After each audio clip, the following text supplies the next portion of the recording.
Assalamualaikum warahmatullahi wabarakatuh. Kenalkan, saya Fikir Sekitargan, Prodi Administrasi Publik, NPM 2021-1902. Di video ini saya akan memaparkan sedikit materi, yaitu pemimpin yang dominan dalam reformasi administrasi, di mana saya mengutip materi tersebut dari buku Reformasi Administrasi Publik. Dan tidak lupa juga saya di sini didosenin oleh Bapak Tommy Japisa, SOS MHP, selaku dosen Fakultas Administrasi Publik. Baik, langsung saja kita masuk ke pembahasan yang pertama. Apa itu kepemimpinan? Kepemimpinan merupakan sebuah bidang riset dan juga suatu keterampilan praktis yang mencakup kemampuan seseorang atau sebuah organisasi untuk memimpin, membimbing orang lain, tim, atau seluruh organisasi. Perlu kita ketahui juga bagaimana pemimpin menjadi peran penentu dari sebuah pencapaian tujuan organisasinya. Nah, oleh karena itu, gagal dan suksesnya organisasi dipengaruhi oleh peran pemimpin di dalamnya. Dan juga pemimpin sebagai pengambilan kebijakan strategis mempunyai peran penting dalam mengembangkan dan pengelolaan organisasi.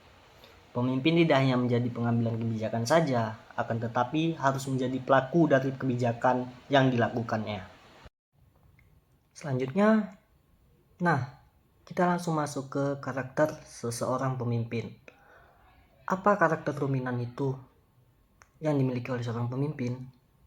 Pemimpin dengan karakter ini cenderung percaya diri dan mudah mengutarakan apa yang dipikirkan, memiliki fokus pada target dan menyukai tantangan, membuat mereka bekerja dengan cepat, terutama dalam pengambilan keputusan atau penyelesaian masalah.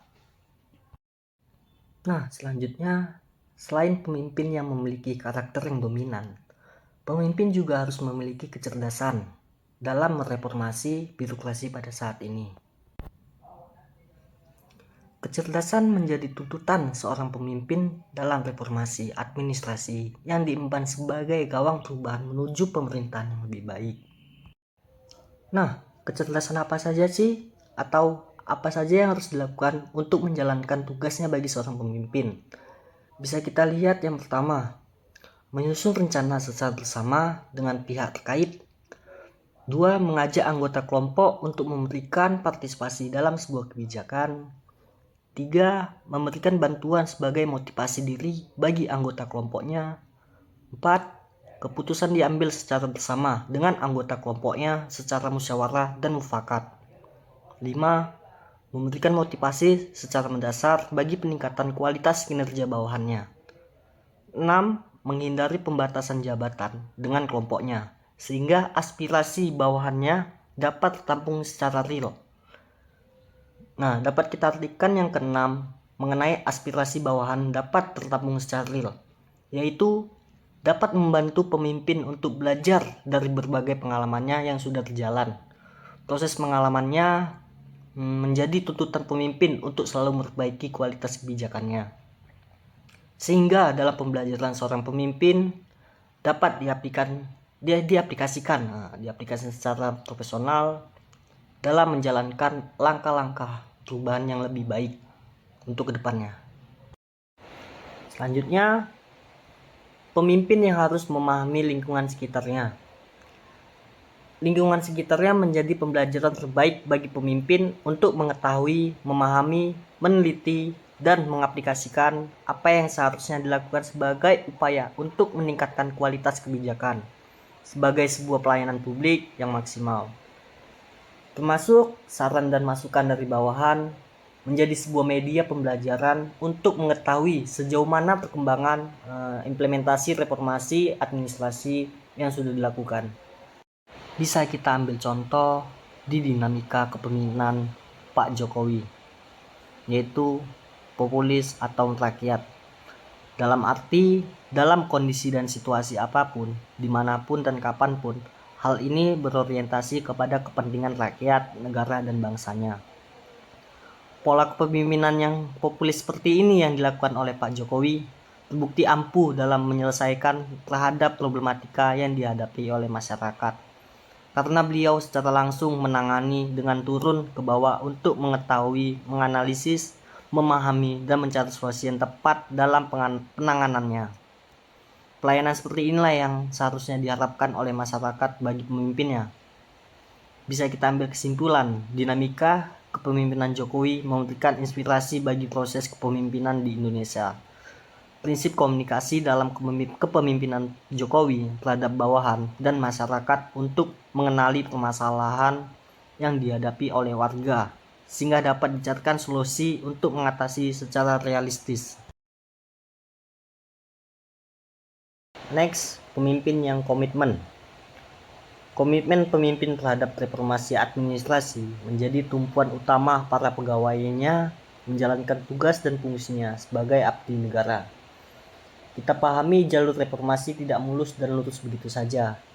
Banyak belokan dan tanjakan yang harus dilewati, sehingga perjalanannya membutuhkan kerja keras dan ekstra untuk mencapai tujuannya. Kecerdasan intelektual dan emosional pemimpin harus terasa, sehingga dapat menjelaskan target-target reformasi birokrasi yang dicapai. Pengetahuan tentang kepemimpinan yang mutlak harus diketahui secara kecil untuk memberikan persepsi yang dapat dimengerti, jelas, terampil, cepat, tepat, agar dapat dipahami dengan mudah oleh kalangan luas.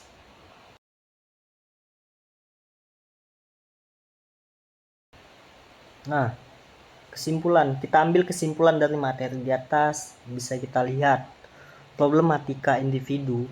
Pemimpin sangat erat pengaruhnya terhadap peningkatan kualitas organisasi birokrasi. Patrimonialistik dan karakter pemimpin tidak mudah untuk dihilangkan dalam birokrasi. Dibutuhkan adaptasi terhadap kultur dan struktur yang ada di dalamnya. Kultur dan struktur birokrasi dikomparasikan dengan nilai-nilai etika dan moral individu pemimpin sebagai pedoman dasar dalam meningkatkan kualitas organisasi dan elemen di dalamnya, seperti sumber daya manusia, sarana prasarana, dan masyarakat. Untuk menunjang tujuan reformasi birokrasi secara nasional dalam kaidah-kaidah profesionalisme dan kualitas pelayanan publik. Oleh karena itu, pemimpin harus peka terhadap lingkungan organisasi, kemudian menerjemahkan ke dalam asas-asas reformasi birokrasi untuk diimplementasikan secara profesional. Dengan demikian, perubahan dalam reformasi administrasi tidak dapat dilakukan dengan sendirian. Perlu sebuah kerjasama yang intens dan komunikasi yang baik bagi seluruh elemen organisasi dengan pendekatan terhadap personal yang mendukung adanya sebuah perubahan.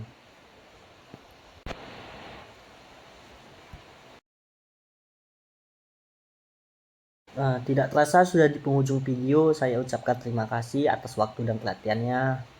Assalamualaikum warahmatullahi wabarakatuh.